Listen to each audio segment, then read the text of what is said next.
ਇਹਦੇ ਵਿੱਚ army authorities ਨੇ ਇੱਕ FIR ਰਜਿਸਟਰ ਕਰਾਈ ਹੈ, ਜਿਹਦੇ ਵਿੱਚ ਉਹਨਾਂ ਦਾ ਮੇਨ ਐਲੀਗੇਸ਼ਨ ਇਹ ਹੈ ਕਿ ਉਹਨਾਂ ਦੇ ਕੁਝ ਐਕਸ ਸਰਵਿਸਮੈਨ ਜਿਹੜੇ ਆ ਉਹਨਾਂ ਦੇ ਅਗੇਂਸਟ ਵੀ FIR ਹੈ ਔਰ ਕੁਝ ਐਕਸ ਸਰਵਿਸਮੈਨ ਦੇ ਜਿਹੜੇ ਕਾਰਡ ਸੀਗੇ ਉਹ ਮਿਸਯੂਜ਼ ਕੀਤੇ ਗਏ। ਜਿਹੜੇ ECHS ਤੇ ਕਾਰਡਸ ਬਣੇ ਹੁੰਦੇ ਆ, ਉਹਦੇ 'ਚ 7 ਹਸਪੀਟਲ ਨੇ ਜਿਨ੍ਹਾਂ ਦੇ ਅਗੇਂਸਟ FIR ਰਜਿਸਟਰ ਕਰਾਈ, ਜਿਹਦੇ ਵਿੱਚ 16 ਡਾਕਟਰਸ ਨੇ ਜਿਨ੍ਹਾਂ ਦੇ ਖਿਲਾਫ FIR ਰਜਿਸਟਰ ਹੋਈ ਹੈ।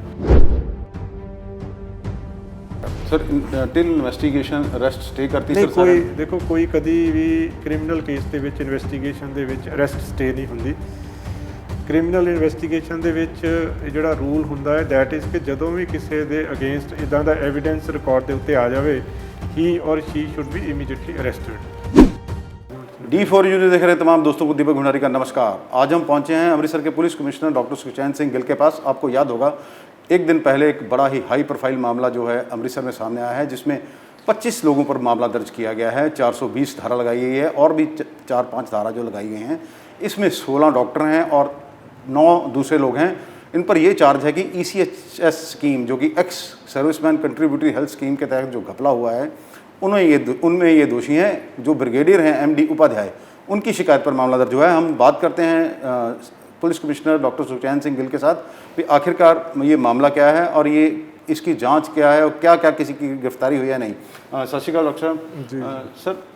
सर थोड़ा दसना ये मामला है कि ते हाई प्रोफाइल मामला है, पूरे शहर एक शहर हिल गया कि 16 डॉक्टर 9 दूसरे लोग भी एक सुनियोजित ढंग के नाल जिहड़ी है करप्शन की जा रही है जी।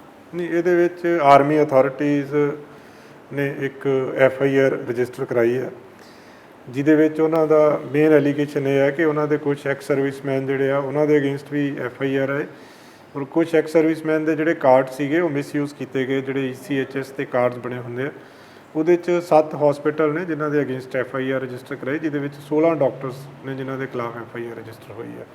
ਸੋ ਜੋ ਪ੍ਰਾਈਮਾ ਆਫਿਸਾਈ ਉਹਨਾਂ ਨੇ ਸਾਨੂੰ ਐਪਲੀਕੇਸ਼ਨ ਦਿੱਤੀ ਸੀਗੀ ਐਜ਼ ਪਰ ਦੇਅਰ ਐਪਲੀਕੇਸ਼ਨ ਅਸੀਂ ਇੱਕ ਵਾਰੀ FIR ਰਜਿਸਟਰ ਕਰ ਦਿੱਤੀ ਹੈ। ਉਹਦੇ ਵਿੱਚ ਕਈ ਜਗ੍ਹਾ ਦੇ ਉੱਤੇ ਇੰਪਰਸੋਨੇਸ਼ਨ ਦੇ ਐਲੀਗੇਸ਼ਨਸ ਆ, ਕਈ ਜਗ੍ਹਾ ਦੇ ਉੱਤੇ ਰੋਂਗ ਐਡਮਿਸ਼ਨਸ ਦੇ ਐਲੀਗੇਸ਼ਨਸ ਆ, ਕਈ ਹਸਪੀਟਲਸ ਦੇ ਉੱਤੇ ਰੋਂਗ ਜਿਹੜੀਆਂ ਡਾਇਗਨੋਸਟਿਕ ਰਿਪੋਰਟਸ ਦੇ ਐਲੀਗੇਸ਼ਨਸ ਆ। ਸੋ ਉਹਦੇ ਵਿੱਚ ਕਾਫੀ ਇਹ ਡੂੰਘਾਈ ਦੇ ਵਿੱਚ ਤਫਤੀਸ਼ ਕਰਨ ਵਾਲਾ ਹੈ। ਕੁਝ ਉਹਦੇ ਵਿੱਚ ਪ੍ਰਾਈਵੇਟ ਬੰਦੇ ਆ ਜਿਨ੍ਹਾਂ ਦੇ ਉੱਤੇ ਐਲੀਗੇਸ਼ਨਸ ਆ ਕਿ ਉਹਨਾਂ ਨੇ ਕਾਰਡਸ ਜਿਹੜੇ ਇਕੱਠੇ ਕੀਤੇ ਸੀਗੇ ਉਹਨਾਂ ਦੇ ਐਕਸ ਸਰਵਿਸਮੈਨ ਦੇ, ਔਰ ਹਸਪੀਟਲਸ ਦੇ ਉੱਤੇ ਐਲੀਗੇਸ਼ਨ ਹੈ ਕਿ ਉਹਨਾਂ ਨੇ ਫੇਕ ਐਡਮਿਸ਼ਨਸ ਕੀਤੀਆਂ ਜਾਂ ਉਹਨਾਂ ਦੇ ਜਿਹੜੇ ਪੇਸ਼ੈਂਟ ਆ ਉਹਨਾਂ ਦੇ ਜਿਹੜੇ ਨਾਮ ਸੀਗੇ ਉਹ ਫੇਕ ਯੂਜ਼ ਕੀਤੇ ਗਏ ਆ, ਫੇਕ ਕਾਰਡਸ ਯੂਜ਼ ਕੀਤੇ ਗਏ ਆ। ਸੋ ਉਹਦੇ 'ਤੇ ਅਸੀਂ ਹੁਣ ਅਜੇ ਕਿਉਂਕਿ FIR ਰੀਸੈਂਟਲੀ ਰਜਿਸਟਰ ਹੋਈ ਆ, ਫਰਦਰ ਜਿਹੜੀ ਇਨਵੈਸਟੀਗੇਸ਼ਨ ਆ ਇਹ ਬੜਾ ਇੱਕ ਗੰਭੀਰ ਮੁੱਦਾ ਵੀ ਆ, ਪਲੱਸ ਬੜੀ ਡਿਟੇਲਡ ਇਨਵੈਸਟੀਗੇਸ਼ਨ ਵਾਲਾ ਔਰ ਬੜੀ ਟੈਕਨੀਕਲੀ ਇਹਦੀ ਇਨਵੈਸਟੀਗੇਸ਼ਨ ਕਰਨ ਵਾਲਾ ਮੁੱਦਾ ਵਾ। ਸਾਡੇ IPS ਆਫੀਸਰ ਨੇ ADCP 2 ਉਹਨਾਂ ਦਾ ਹੀ ਏਰੀਆ ਪੈਂਦਾ ਵਾ, ਇਹ ਜਿਹੜਾ ਏਰੀਆ ਆਫ ਯੂਰਿਸਡਿਕਸ਼ਨ ਆ। ਸੋ ਉਹਨਾਂ ਨੂੰ ਪਰਸਨਲੀ ਅਸਾਈਨ ਕੀਤਾ ਗਿਆ ਕਿ ਉਹ ਇਸ ਤਫਤੀਸ਼ ਨੂੰ ਆਪ ਆਪਣੇ ਲੈਵਲ ਦੇ ਉੱਤੇ ਕਰਨ ਔਰ ਪੂਰੀ ਡੂੰਘਾਈ ਦੇ ਵਿੱਚ ਜਾ ਕੇ, ਕਿਉਂਕਿ ਇਹਦੇ ਵਿੱਚ ਜਿਹੜੀ ਕਈ ਤਰ੍ਹਾਂ ਦੇ ਦੋਨੇ ਪੱਖ ਤੋਂ ਆ ਰਿਹਾ ਸੀਗਾ। ਜਿਹੜੀ ਇਨਕੁਆਇਰੀ ਕੀਤੀ ਗਈ ਸੀ ਉਹਦੇ ਵਿੱਚ ਦੂਸਰੀ ਧਿਰ ਦਾ ਇਹ ਐਲੀਗੇਸ਼ਨ ਸੀਗਾ ਕਿ ਉਹਨਾਂ ਦਾ ਪੱਖ ਇਹਦੇ ਵਿੱਚ ਸੁਣਿਆ ਨਹੀਂ ਗਿਆ ਔਰ ਇਹ ਕਿਉਂਕਿ ਕੋਈ ਉਸ ਤਰ੍ਹਾਂ ਦੀ ਇਨਵੈਸਟੀਗੇਸ਼ਨ ਨਹੀਂ ਹੈ ਕਿ ਜਿਹਦੇ ਵਿੱਚ ਫਟਾਫਟ ਅਸੀਂ ਇੱਕ ਡਿਸੀਜ਼ਨ ਦੇ ਉੱਤੇ ਪਹੁੰਚ ਜਾਈਏ। ਜਦੋਂ ਤੱਕ ਸਾਰੇ ਡਾਕੂਮੈਂਟਸ, ਸਾਰੇ ਰਿਕਾਰਡਸ, ਸਾਰਾ ਹਸਪੀਟਲਸ ਦਾ ਰਿਕਾਰਡਸ, ਸਾਰਾ ਜਿਹੜਾ ਉਹ ਟ੍ਰਾਂਜੈਕਸ਼ਨ ਆਫ ਮਨੀ ਜੇ ਕੋਈ ਹੈਗੀ ਆ ਉਹ ਸਾਰਾ ਰਿਕਾਰਡ ਜਦੋਂ ਤੱਕ ਐਗਜ਼ਾਮਿਨ ਨਹੀਂ ਕਰਦੇ ਅਸੀਂ ਇੱਕ ਪਰਟੀਕੂਲਰ ਨਤੀਜੇ ਦੇ ਉੱਤੇ ਨਹੀਂ ਪਹੁੰਚ ਸਕਦੇ। ਔਰ ਬਹੁਤ ਸਕਿਲਡ ਇਨਵੈਸਟੀਗੇਸ਼ਨ ਇਹਦੇ ਵਿੱਚ ਚਾਹੀਦੀ ਹੈ, ਜਿਹਦੇ ਵਿੱਚ ਜਿਹੜਾ ਅਫਸਰ ਇਨਵੈਸਟੀਗੇਟ ਕਰੇ ਉਹਨੂੰ ਪੂਰੀ ਨੌਲੇਜ ਹੋਵੇ ਕਿ ਕੀ ਪ੍ਰੋਸੀਜਰ ਨੇ, ਆਰਮੀ ਦੇ ਕੀ ਪ੍ਰੋਸੀਜਰ ਨੇ, ਕਿਸ ਤਰੀਕੇ ਦੇ ਨਾਲ ਉਹ ਐਲੀਗੇਸ਼ਨਸ ਜਾਂ ਓਫੈਂਸਿਸ ਨੂੰ ਸਪੈਸੀਫਾਈ ਕਰਦੇ ਆ। ਸੋ ਉਹਦੇ ਵਾਸਤੇ ADCP 2 ਉਹਨਾਂ ਨੂੰ ਅਸਾਈਨ ਕੀਤਾ ਗਿਆ ਕਿ ਉਹ ਪੂਰੇ ਰੂਲਸ ਰੈਗੂਲੇਸ਼ਨਸ ਚੰਗੀ ਤਰ੍ਹਾਂ ਦੇਖ ਕੇ ਫਿਰ ਇਹਦੀ ਜਿਹੜੀ ਤਫਤੀਸ਼ ਆ ਉਹ ਪੂਰੀ ਡੂੰਘਾਈ ਦੇ ਨਾਲ ਕਰਨ ਦੇ ਵਿੱਚ। ਅੱਛਾ ਸਰ, ਕੋਈ ਟਾਈਮ ਬਾਉਂਡ ਕੀਤਾ ਗਿਆ ਜੀ ਵੀ ਇਨਕੁਆਇਰੀ ਕਿੰਨੀ ਦੇਰ 'ਚ ਕੰਪਲੀਟ ਕਰ ਲਈ ਜਾਏ? ਨਹੀਂ, it is not N inquiry ਜੀ। ਇਹ ਤਾਂ ਜਿਹੜੀ ਉਹ ਕਰਨਗੇ ਉਹ ਇਨਵੈਸਟੀਗੇਸ਼ਨ ਹੀ ਕਰਨਗੇ ਔਰ ਇਨਵੈਸਟੀਗੇਸ਼ਨ ਐਜ਼ ਸੱਚ ਤੁਸੀਂ ਕਦੀ ਟਾਈਮ ਬਾਉਂਡ ਨਹੀਂ ਕਰ ਸਕਦੇ, ਬਟ ਐਕਸਪੀਡੀਸ਼ੀਅਸਲੀ ਉਹਨਾਂ ਨੂੰ ਕਿਹਾ ਗਿਆ ਕਿ ਜਿੰਨੀ ਜਲਦੀ ਹਰ ਪੱਖ ਜਿਹੜਾ ਹੈ ਪਹਿਲਾਂ ਤਾਂ ਇੱਕ ਜਿਹੜਾ ਅਕਿਊਜ਼ਡ ਆ ਇਹਦੇ ਵਿੱਚ ਅਲੈਜਡ ਅਕਿਊਜ਼ਡ ਆ ਉਹਦੇ ਉੱਤੇ ਚੈੱਕ ਕਰ ਲੈਣ ਕਿ ਕੀ ਐਲੀਗੇਸ਼ਨਸ ਲਗਾਏ ਗਏ ਆ ਪ੍ਰੀਲਿਮਿਨਰੀ ਇਨਕੁਆਇਰੀ ਦੇ ਵਿੱਚ ਜਿਹੜੀ ਆਰਮੀ ਅਥਾਰਟੀਜ਼ ਵੱਲੋਂ ਕੰਡਕਟ ਕੀਤੀ ਗਈ ਆ। ਫਿਰ ਉਹ ਜਿਹੜੇ ਐਲੀਗੇਸ਼ਨਸ ਲਗਾਏ ਗਏ ਆ ਉਹ ਐਲੀਗੇਸ਼ਨਸ ਨੂੰ ਪ੍ਰੂਵ ਕਰਨ ਵਾਸਤੇ ਕੀ ਉਹਦੇ ਵਿੱਚ ਡਾਕੂਮੈਂਟਰੀ ਐਵੀਡੈਂਸਿਸ ਚਾਹੀਦੇ ਆ ਉਹ ਸਾਰੇ ਕਲੈਕਟ ਕਰਨ ਔਰ ਜਿਹੜੇ ਐਲੀਗੇਸ਼ਨਸ ਲਗਾਏ ਗਏ ਆ ਜਦੋਂ ਉਹਦੀ ਡੂੰਘਾਈ ਨਾਲ ਤਫਤੀਸ਼ ਹੋਵੇ ਕਿ ਕੀ ਉਹ ਸਾਬਤ ਹੁੰਦੇ ਆ ਐਜ਼ ਪਰ ਕ੍ਰਿਮੀਨਲ ਲਾਅ, ਉਹ ਸਾਰੀਆਂ ਚੀਜ਼ਾਂ ਦੇਖਣਗੇ ਉਹ ਔਰ ਬਹੁਤ ਜ਼ਿਆਦਾ ਟਾਈਮ ਨਹੀਂ ਲੱਗਣਾ ਚਾਹੀਦਾ ਇਹਦੇ 'ਤੇ। ਇਹ ਨਹੀਂ ਹੈ ਕਿ ਬਹੁਤ ਲੰਬੀ ਇਨਵੈਸਟੀਗੇਸ਼ਨ ਚੱਲੇਗੀ ਇਹਦੇ 'ਚ। ਉਹਨਾਂ ਨੂੰ ਕਿਹਾ ਗਿਆ ਕਿ ਉਹਨੂੰ ਜਿੰਨੀ ਜਲਦੀ ਹੋ ਸਕੇ ਉਹਨੂੰ ਮੁਕੰਮਲ ਕਰਨਾ। Sir till investigation arrest stay ਕਰਤੀ ਨਹੀਂ, ਸਰ ਕੋਈ ਦੇਖੋ ਕੋਈ ਕਦੀ ਵੀ ਕ੍ਰਿਮੀਨਲ ਕੇਸ ਦੇ ਵਿੱਚ ਇਨਵੈਸਟੀਗੇਸ਼ਨ ਦੇ ਵਿੱਚ ਅਰੈਸਟ ਸਟੇ ਨਹੀਂ ਹੁੰਦੀ। ਕ੍ਰਿਮੀਨਲ ਇਨਵੈਸਟੀਗੇਸ਼ਨ ਦੇ ਵਿੱਚ ਜਿਹੜਾ ਰੂਲ ਹੁੰਦਾ ਹੈ ਦੈਟ ਇਜ਼ ਕਿ ਜਦੋਂ ਵੀ ਕਿਸੇ ਦੇ ਅਗੇਂਸਟ ਇਦਾਂ ਦਾ ਐਵੀਡੈਂਸ ਰਿਕਾਰਡ ਦੇ ਉੱਤੇ ਆ ਜਾਵੇ ਹੀ ਔਰ she should be immediately arrested.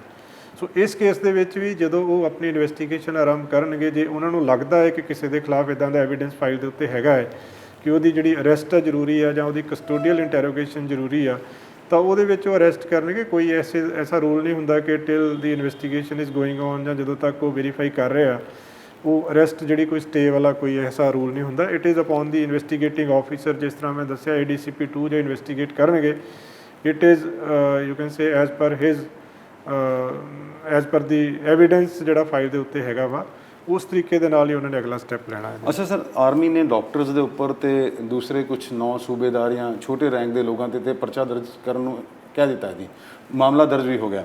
But sir ਤੁਸੀਂ ਨਹੀਂ ਕਿ ਇਹ ਵੀ ਬੜੇ ਸੁਨਿਯੋਜਿਤ ਢੰਗ ਦੇ ਨਾਲ, ਜਿਵੇਂ ਪੋਲੀ ਕਲੀਨਿਕ ਤੋਂ ਪੇਸ਼ੈਂਟ ਜਾਂਦਾ ਹੈ, ਜੇ ਫੇਕ ਪੇਸ਼ੈਂਟ ਐਡਮਿਟ ਹੋਇਆ ਪੋਲੀ ਕਲੀਨਿਕ ਤੋਂ ਗਿਆ, ਹਸਪੀਟਲ ਨੇ ਐਡਮਿਟ ਕੀਤਾ, ਫਿਰ ਉਹਦੇ ਬਿੱਲ ਬਣ ਕੇ ਗਏ ਹੈ, ਬਿੱਲ ਪਾਸ ਹੁੰਦੇ ਆ। ਤੁਸੀਂ ਨਹੀਂ ਸਮਝਦੇ ਕਿ ਕੁਝ ਸੈਨਾ ਦੇ ਲੋਕ ਵੀ ਇਹਦੇ ਵਿੱਚ ਸ਼ਾਮਿਲ ਨੇ ਜਿਨ੍ਹਾਂ ਨੂੰ ਇਨਵੈਸਟੀਗੇਸ਼ਨ 'ਚ ਲਿਆਂਦਾ ਜਾਏਗਾ? ਜਿਹੜੀ FIR ਹੁੰਦੀ ਹੈ ਨਾ ਜੀ, that is first information report. ਉਹਦੇ ਵਿੱਚ ਤਾਂ ਅਜੇ FIR ਦਰਜ ਕੀਤੀ ਗਈ ਹੈ ਜੋ ਸਾਡੇ ਕੋਲੇ ਕੰਪਲੇਂਟ ਆਈ ਆ ਆਰਮੀ ਅਥਾਰਟੀਜ਼ ਵੱਲੋਂ। ਉਹ ਜਦੋਂ ਉਹਦੀ ਇਨਵੈਸਟੀਗੇਸ਼ਨ ਹੋਏਗੀ, ਹੋ ਸਕਦਾ ਕਈ ਵਾਰੀ FIR ਦੇ ਵਿੱਚ ਬਹੁਤ ਚੀਜ਼ਾਂ ਨਹੀਂ ਹੁੰਦੀਆਂ ਜਿਹੜੀਆਂ ਡਿਊਰਿੰਗ ਇਨਵੈਸਟੀਗੇਸ਼ਨ ਤੁਹਾਡੇ ਸਾਹਮਣੇ ਆਉਂਦੀਆਂ ਹੈ। ਸੋ ਤਦ ਕਰਕੇ ਹੀ ਇੱਕ ਬੜੇ you can say senior IPS officer ਨੂੰ ਇਹਦੀ ਇਨਵੈਸਟੀਗੇਸ਼ਨ ਦਿੱਤੀ ਗਈ ਆ ਕਿ ਉਹ ਸਾਰੇ ਪਹਿਲੂ ਦੇਖਣ, ਉਹਦੇ ਵਿੱਚ ਕਿਹੜਾ ਕਸੂਰਵਾਰ ਆ, ਕਿਹੜਾ ਬੇਕਸੂਰ ਆ, ਹੋਰ ਕਿੰਨੇ ਉਹਦੇ ਵਿੱਚ ਕਸੂਰਵਾਰ ਨੇ, ਉਹ ਸਾਰਾ ਪਾਰਟ ਜਿਹੜਾ ਡਿਊਰਿੰਗ ਇਨਵੈਸਟੀਗੇਸ਼ਨ ਹੀ ਆਏਗਾ। ਔਰ ਇਸ ਸਟੇਜ ਤੇ ਅਜੇ ਤਾਂ FIR ਰਜਿਸਟਰ ਹੋਈ ਆ, ਇਸ ਸਟੇਜ ਤੇ ਕੁਝ ਨਹੀਂ ਕਿਹਾ ਜਾ ਸਕਦਾ ਕਿ ਇਨਵੈਸਟੀਗੇਸ਼ਨ ਦੇ ਦੌਰਾਨ ਹੋਰ ਕਿੰਨੇ ਲੋਕਾਂ ਦੀ ਸ਼ਮੂਲੀਅਤ ਇਹਦੇ ਵਿੱਚ ਆ ਸਕਦੀ ਹੈ। ਅੱਛਾ ਸਰ, ਇੱਕ ਜੋ ਸਾਡੇ ਧਿਆਨ 'ਚ ਮਾਮਲਾ ਆਇਆ ਵੀ ਕੁਝ ਲੋਕਾਂ ਨੇ CT ਸਕੈਨ ਦੀਆਂ ਇੱਕ ਬੰਦੇ ਦੇ 10-10 ਸਕੈਨ ਕਰਾ ਕੇ ਰੱਖੇ ਆ, ਡੇਟ ਬਦਲਦੇ ਆ, ਇਕੋ ਦੀ ਡੇਟ ਬਦਲਦੇ ਆ ਤੇ ਕਹਿ ਦਿੱਤਾ ਜਾਂਦਾ ਵੀ ਇਹਦਾ ਹਾਰਟ ਫੇਲ ਹੈ ਜਾਂ ਇਹਨੂੰ ਕੁਝ ਹੋਰ ਪ੍ਰੋਬਲਮ ਹੈ। ਇਸ ਤਰ੍ਹਾਂ ਦੀ ਸਰ, ਇਸ ਤਰ੍ਹਾਂ ਦੀ ਇਨਵੈਸਟੀਗੇਸ਼ਨ ਦੇ ਵੀ ਇਨਵੈਸਟੀਗੇਸ਼ਨ ਕਰੋਗੇ? ਜਿਨ੍ਹਾਂ ਨੂੰ ADCP ਸਰ ਉਹਨਾਂ ਦਾ ਨਾਮ ਕੀ ਹੈ ਜਿਨ੍ਹਾਂ ਨੇ? ਨਹੀਂ, ADCP ਸੰਦੀਪ ਮਲਿਕ ਜੀ ਜਿਹੜੇ ਨੇ ਉਹ ਕਰਨਗੇ ਇਹਦੇ ਵਿੱਚ। ਔਰ ਇਹਦੇ 'ਚ ਸਪੈਸੀਫਿਕ ਐਲੀਗੇਸ਼ਨ ਨੇ ਹਰ ਹਸਪੀਟਲ ਦੇ against case by case basis ਦੇ ਉੱਤੇ। ਸੋ ਜੇ ਕੋਈ ਇਸ ਤਰ੍ਹਾਂ ਦੀ ਗੱਲ ਮੇਰੀ ਨੌਲੇਜ 'ਚ ਨਹੀਂ ਹੈਗੀ, ਬਟ ਡਿਊਰਿੰਗ ਇਨਵੈਸਟੀਗੇਸ਼ਨ ਮੈਂ ਜਿਸ ਤਰ੍ਹਾਂ ਪਹਿਲਾਂ ਵੀ ਦੱਸਿਆ ਕਿ ਬਿਨਾਂ ਪੱਖਪਾਤ ਤੋਂ ਇਨਵੈਸਟੀਗੇਸ਼ਨ ਕੀਤੀ ਜਾਊਗੀ। ਜੋ ਫੈਕਟਸ ਇਨਵੈਸਟੀਗੇਸ਼ਨ ਦੇ ਦੌਰਾਨ ਆਉਣਗੇ ਜਿਹਦੇ ਵਿੱਚ ਕੋਈ ਵੀ ਕ੍ਰਿਮੀਨਲ ਆਫੈਂਸ ਬਣਦਾ ਹੋਵੇ, ਕਿਉਂਕਿ ਪੁਲਿਸ ਦਾ ਕੰਮ ਹੁੰਦਾ ਕ੍ਰਿਮੀਨਲ ਆਫੈਂਸਿਸ ਦੀ ਇਨਵੈਸਟੀਗੇਸ਼ਨ ਕਰਨਾ, ਉਹਦੇ ਵਿੱਚ ਹੋ ਸਕਦਾ ਕਈ ਕੰਜ਼ਿਊਮਰ ਕੋਰਟ ਰਿਲੇਟਡ ਇਸ਼ੂਜ਼ ਆਉਣ ਜਾਂ ਕੋਈ ਹੋਰ ਆਉਣ, ਪਰ ਜਿੱਥੇ ਵੀ ਕੋਈ ਕ੍ਰਿਮੀਨਲ ਆਫੈਂਸ ਰਿਲੇਟਡ ਇਸ਼ੂ ਆਉਂਦਾ ਉੱਥੇ ਪੂਰੀ ਡੂੰਘਾਈ ਦੇ ਨਾਲ ਉਹਦੀ ਤਫਤੀਸ਼। ਅੱਛਾ, ਬਿਕੋਜ਼ ਤੁਸੀਂ ਖੁਦ ਡਾਕਟਰ ਹੋ, ਐਜ਼ ਏ ਡਾਕਟਰ ਟ੍ਰੀਟ ਵੀ ਕੀਤੇ ਪੇਸ਼ੈਂਟ, ਤੁਹਾਨੂੰ ਲੱਗਦਾ ਇੱਕ ਵਾਈਟ ਕਾਲਰ ਕ੍ਰਾਈਮ ਹੋ ਰਿਹਾ ਸੀ? ਦੇਖੋ, ਜੇ ਆਪਾਂ ਪ੍ਰਾਈਮਾ ਫਸਾਈ ਇਹਦੇ ਤੇ ਜਾਈਏ ਤਾਂ ਇਟਸ ਅ ਸੀਰੀਅਸ ਆਫੈਂਸ ਜੋ ਇਹਦੇ ਵਿੱਚ ਐਲੀਗੇਸ਼ਨਸ ਲਗਾਏ ਗਏ। ਦੇਖੋ, ਕੋਈ ਬੰਦਾ ਕਿਸੇ ਮਰਜ਼ੀ ਪ੍ਰੋਫੈਸ਼ਨ ਦਾ ਹੋਵੇ ਜਿਹੜਾ ਗਲਤ ਕੰਮ ਕਰਦਾ ਹੈ, ਕੋਈ ਵੀ ਉਹ ਗਲਤ ਕੰਮ ਜਿਹੜਾ ਗਲਤ ਹੈ ਜੀ, ਚਾਹੇ ਉਹ ਮੈਡੀਕਲ ਪ੍ਰੋਫੈਸ਼ਨ ਦਾ ਹੋਵੇ ਚਾਹੇ ਕਿਸੇ ਵੀ ਪ੍ਰੋਫੈਸ਼ਨ ਦਾ ਹੋਵੇ, ਉਹ ਜਿਹੜਾ ਆਪਣੇ ਨੋਰਮਸ ਰੂਲਸ ਪ੍ਰੋਸੀਜਰਸ ਤੋਂ ਬਾਹਰ ਜਾ ਕੇ ਕੋਈ ਵੀ ਐਸਾ ਐਕਟ ਕਰਦਾ ਹੈ ਜਿਹੜਾ ਸੁਸਾਇਟੀ ਦੇ ਵਿੱਚ ਜਾਂ ਸਾਡੇ ਲਾਅ ਦੇ ਵਿੱਚ ਪ੍ਰੋਹਿਬਿਟਡ ਆ, that is a crime. Sir ਮੈਂ ਥੋੜਾ ਐਡ ਆਨ ਕਰਨਾ ਚਾਹਾਂਗਾ ਤੁਹਾਨੂੰ, ਇਨਵੈਸਟੀਗੇਸ਼ਨ ਦੇ ਵਾਲੇ ਵੀ ਇਹ ਕੰਮ ਆਉਣਗੇ। ਕੰਮ ਪਹਿਲੇ ਸੀਗਾ ਕੀ ਹੁੰਦਾ, ਜਿਹੜਾ ਇਹ ਪੇਸ਼ੈਂਟ ਜਾਂਦਾ ਸੀ ਪੋਲੀ ਕਲੀਨਿਕ ਤੇ, ਪੋਲੀ ਕਲੀਨਿਕ ਤੋਂ ਹਸਪੀਟਲ ਦਾ ਨਾਮ ਰਿਕਮੈਂਡ ਹੁੰਦਾ ਸੀਗਾ ਜੀ। ਬਾਅਦ ਚੋਂ ਕਿਉਂਕਿ ਇਹਦੇ 'ਚ ਬਹੁਤ ਕਰਪਸ਼ਨ ਹੋਣ ਲੱਗੀ, ਕੁਝ ਹਸਪੀਟਲਾਂ ਨੂੰ ਮਰੀਜ਼ ਜਾਣ ਲੱਗੇ ਜਿੱਥੋਂ ਮੋਟੀ ਕਮਿਸ਼ਨ ਆਉਂਦੀ ਸੀਗੀ। ਫਿਰ ਇਹਨਾਂ ਨੇ ਕਰਤਾ ਵੀ ਕੋਈ ਪੋਲੀ ਕਲੀਨਿਕ ਵਾਲਾ ਡਾਕਟਰ ਕਿਸੇ ਮਰੀਜ਼ ਨੂੰ ਇਹ ਨਹੀਂ ਕਹੇਗਾ ਕਿ ਵੀ ਤੂੰ ਕਿਸ ਹਸਪੀਟਲ ਜਾਏਗਾ, ਬਟ ਕੁਝ ਹਸਪੀਟਲ ਵਾਲੇ ਪੋਲੀ ਕਲੀਨਿਕ ਦੇ ਬਾਹਰ ਆਪਣੀ ਐਂਬੂਲੈਂਸਿਸ ਖਿਲਾਰ ਦਿੰਦੇ ਨੇ। ਕਿ ਸਰ ਇਹਨਾਂ ਸਾਰੇ ਪਹਿਲੂਆਂ 'ਤੇ ਵੀ ਜਾਂਚ ਕੀਤੀ ਜਾਏਗੀ? ਨਹੀਂ, ਉਹ ਸਾਰੇ ਦੇਖਾਂਗੇ, ਪਰ ਜਿੰਨਾ ਮੈਂ ਅਜੇ ਤੱਕ FIR ਪੜ੍ਹੀ ਹੈ, ਕਿਉਂਕਿ COVID-19 ਦੇ ਦੌਰਾਨ ਸ਼ਾਇਦ ਜਿਹੜਾ ਪੋਲੀ ਕਲੀਨਿਕ ਤੋਂ ਜਿਹੜਾ ਰੈਫਰਲ ਸਿਸਟਮ ਸੀਗਾ that was stopped for ਫਿਊ months. ਜਿਹੜੇ ਇਹ ਪੇਸ਼ੈਂਟ ਸੀਗੇ ਇਹ ਸਿੱਧੇ ਹੀ ਹਸਪੀਟਲਸ ਦੇ ਵਿੱਚ ਹੀ ਆਉਂਦੇ ਸੀਗੇ। ਸੋ ਜੋ ਮੁੱਢਲੇ ਤੌਰ ਤੇ ਜਿਹੜਾ ਮੈਂ ਦੇਖਿਆ ਹੈ ਕਿ ਪੋਲੀ ਕਲੀਨਿਕਸ ਦਾ ਕੋਵਿਡ ਦਾ ਕਰਕੇ ਉਹ ਸ਼ਾਇਦ ਪੋਲੀ ਕਲੀਨਿਕਸ ਬੰਦ ਸੀਗੇ, ਪੇਸ਼ੈਂਟ ਸਿੱਧੇ ਪ੍ਰਾਈਵੇਟ ਹਸਪੀਟਲਸ ਦੇ ਵਿੱਚ ਆਉਂਦੇ ਸੀਗੇ ਜਿੱਥੇ ਇਹਨਾਂ ਦਾ ਇਲਾਜ ਹੁੰਦਾ ਸੀਗਾ। ਉਸੇ ਪੀਰੀਅਡ ਦੇ ਦੌਰਾਨ ਹੀ ਇਹਨਾਂ ਨੇ ਜਿਹੜਾ ਹੁਣ ਲੇਟੈਸਟ ਜਿਹੜੀ ਜਿੰਨੀ ਵੀ ਇਨਕੁਆਇਰੀ ਰਿਪੋਰਟ ਹੋ ਕੇ ਆਈ ਹੈ ਉਹ ਉਸ ਪੀਰੀਅਡ ਨੂੰ ਪਰਟੇਨ ਕਰਦੀ ਆ ਕਿ ਉਸ ਪੀਰੀਅਡ ਦੇ ਦੌਰਾਨ ਜਿਹੜੇ ਪੇਸ਼ੈਂਟ ਐਡਮਿਟ ਹੋਏ ਆ ਕਿਹੜੇ ਹਸਪੀਟਲ 'ਚ ਕਿੰਨੇ ਹੋਏ, ਉਹਨਾਂ ਨੇ ਸਾਰਿਆਂ ਦਾ ਰਿਕਾਰਡ ਐਗਜ਼ਾਮਿਨ ਕੀਤਾ। ਉਹਦੇ ਵਿੱਚ ਜਿਹੜੀਆਂ ਉਹਨਾਂ ਨੂੰ ਡਿਸਕ੍ਰਿਪੈਂਸੀਜ਼ ਮਿਲੀਆਂ ਰਿਕਾਰਡ ਦੇ ਵਿੱਚ, ਉਹਨੂੰ ਉਹਨਾਂ ਨੇ ਲੈਵਲ 1 ਲੈਵਲ 2 ਜਾਂ level 3 as per there standard operating procedure ਉਹਨੂੰ ਉਹਨਾਂ ਨੇ ਕਲਾਸੀਫਾਈ ਕਰਕੇ ਫਿਰ ਉਹਦੇ ਵਿੱਚ ਪੁਲਿਸ ਕੰਪਲੇਂਟ ਜਿਹੜੀ ਫਾਈਲ ਕੀਤੀ ਹੈ। ਜਿਹੜਾ ਸਾਡੇ ਕੋਲੇ ਜਿਹੜੀ ਕੰਪਲੇਂਟ ਆਈ ਹੈ, ਜਿਹੜੀ FIR ਰਜਿਸਟਰ ਹੋਈ ਆ, ਉਹ ਮੁੱਢਲੇ ਤੌਰ ਤੇ ਪੜ੍ਹ ਕੇ ਇਹੀ ਲੱਗ ਰਿਹਾ ਕਿ ਉਹਦੇ ਵਿੱਚ ਉਹ ਵਾਲੇ ਪੇਸ਼ੈਂਟ ਨਹੀਂ ਹੈਗੇ ਜਿਹੜੇ ਪੋਲੀ ਕਲੀਨਿਕ ਤੋਂ ਰੈਫਰ ਹੁੰਦੇ ਸੀਗੇ। ਬਟ ਜਿੰਨੇ ਵੀ ਐਸਪੈਕਟਸ ਹੈਗੇ ਆ, ਕਿਉਂਕਿ it's too early to say ਕਿ ਇਸ ਸਟੇਜ ਦੇ ਉੱਤੇ ਮੈਂ ਕੋਈ ਟਿੱਪਣੀ ਨਹੀਂ ਦੇ ਸਕਦਾ। ਇਹ ਜਦੋਂ ਇਨਵੈਸਟੀਗੇਸ਼ਨ ਹੋਏਗੀ ਉਦੋਂ ਹੀ ਸਾਰੇ ਤੱਥ ਜਿਹੜੇ ਸਾਹਮਣੇ ਸਰ ਇੱਕ ਲਾਸਟ ਕੁਐਸਚਨ ਹੈ ਜੀ, ਕੁਝ ਹਸਪੀਟਲ ਦੇ ਬੈੱਡ ਤਾਂ 50 ਨੇ, ਜੇ ਅਸੀਂ ਲਾਕਡਾਊਨ ਤੋਂ ਪਹਿਲੇ ਦੀ ਗੱਲ ਕਰੀਏ ਤੇ ਉਹਨਾਂ ਨੇ 1 ਸਾਲ ਦੇ ਵਿੱਚ ਆਪਣੇ ਹਸਪੀਟਲ 'ਚ ਪੇਸ਼ੈਂਟ ਕੀਤੇ, ਐਡਮਿਟ ਕੀਤੇ 200, ਬਟ ਡਿਊਰਿੰਗ ਲਾਕਡਾਊਨ 300 ਪੇਸ਼ੈਂਟ ਹਰ ਮਹੀਨੇ ਐਡਮਿਟ ਕੀਤਾ ਗਿਆ, ਉਹ ਵੀ ਐਮਰਜੈਂਸੀ 'ਚ। ਸਰ ਇਹਨਾਂ ਸਾਰੇ ਪਹਿਲੂਆਂ ਤੇ ਵੀ ਜਾਂਚ ਹੋਣੀ ਚਾਹੀਦੀ ਹੈ। ਨਹੀਂ, ਦੇਖੋ ਸਾਡਾ ਜਿਹੜਾ ਇਨਵੈਸਟੀਗੇਸ਼ਨ ਦਾ ਡੋਮੇਨ ਹੈ that is related to ECHS। ਜਿਹੜੀ ਕੰਪਲੇਂਟ ਉਹਨਾਂ ਨੇ ਦਿੱਤੀ ਆ, ਉਹ ਕੰਪਲੇਂਟ ਦੇ ਵਿੱਚ ਇੱਕ ਪ੍ਰੀਲਿਮਿਨਰੀ ਇਨਕੁਆਇਰੀ ਕੰਡਕਟ ਕਰਕੇ ਆਰਮੀ ਅਥਾਰਟੀਜ਼ ਨੇ ਇੱਕ FIR ਸਾਡੇ ਕੋਲੇ ਰਜਿਸਟਰ ਕਰਾਈ ਹੈ। ਪੁਲਿਸ ਦਾ ਐਜ਼ ਇਨਵੈਸਟੀਗੇਟਿੰਗ ਏਜੰਸੀ ਸਾਡਾ ਕੰਮ ਆ ਟੂ ਸਰਟੀਫਾਈ ਕਿ ਉਹ ਐਲੀਗੇਸ਼ਨਸ ਜਿਹੜੇ ਆ ਕਿਸ ਤਰੀਕੇ ਦੇ ਨਾਲ ਪ੍ਰੂਵ ਹੁੰਦੇ ਆ। ਮੈਂ ਜਿਸ ਤਰ੍ਹਾਂ ਪਹਿਲਾਂ ਵੀ ਦੱਸਿਆ, ਜੇ ਡਿਊਰਿੰਗ ਇਨਵੈਸਟੀਗੇਸ਼ਨ ਕਿਸੇ ਵੀ ਤਰ੍ਹਾਂ ਦਾ ਉਹਦੇ ਨਾਲ ਕਨੈਕਟਡ ਕੋਈ ਜਿਹੜਾ ਕ੍ਰਾਈਮ ਨੋਟਿਸ ਦੇ ਵਿੱਚ ਆਉਂਦਾ ਹੈ ਤਾਂ ਨੈਚੁਰਲੀ ਐਜ਼ ਪਰ ਲਾਅ ਉਹਦੇ ਵਿੱਚ ਪ੍ਰੋਸੀਡ ਕੀਤਾ ਸਰ ਜਾਵੇ। ਕੁਝ ਹੋਰ ਕਹਿਣਾ ਚਾਹੋ ਇਸ ਮਾਮਲੇ ਨੂੰ ਲੈ ਕੇ? ਨਹੀਂ, ਮੈਂ ਤਾਂ ਇੰਨਾ ਹੀ ਕਹਿਣਾ ਚਾਹਾਂਗਾ ਕਿ ਇਹਦੇ ਵਿੱਚ ਕਿਉਂਕਿ ਇਸ਼ੂ ਬੜਾ ਸੰਜੀਦਾ ਵਾ ਔਰ ਸਾਰਿਆਂ ਨੂੰ ਹੀ ਪ੍ਰਭਾਵਿਤ ਕਰਦਾ ਵਾ, ਔਰ ਇਹ ਸਾਡੇ ਜੇ ਐਕਸ ਆਰਮੀ ਆਫੀਸਰਸ ਦੇ ਕੋਈ ਕਾਰਡਸ ਯੂਜ਼ ਕਰਕੇ ਉਹਨੂੰ ਮਿਸਯੂਜ਼ ਕਰਕੇ ਜਿਹੜੀ ਗਵਰਨਮੈਂਟ ਦੀ ਜਿਹੜੀ ਸਕੀਮ ਆ ECHS ਦੀ, ਜਿਹੜੀ ਕਿ ਕਿਸੇ ਦੇ ਬੈਨੀਫਿਟ ਵਾਸਤੇ, ਜੇ ਉਹਨੂੰ ਕੋਈ ਮਿਸਯੂਜ਼ ਕਰਦਾ ਹੈ ਤਾਂ ਇਹ ਬੜਾ ਹੀਨਸ ਕ੍ਰਾਈਮ ਆ।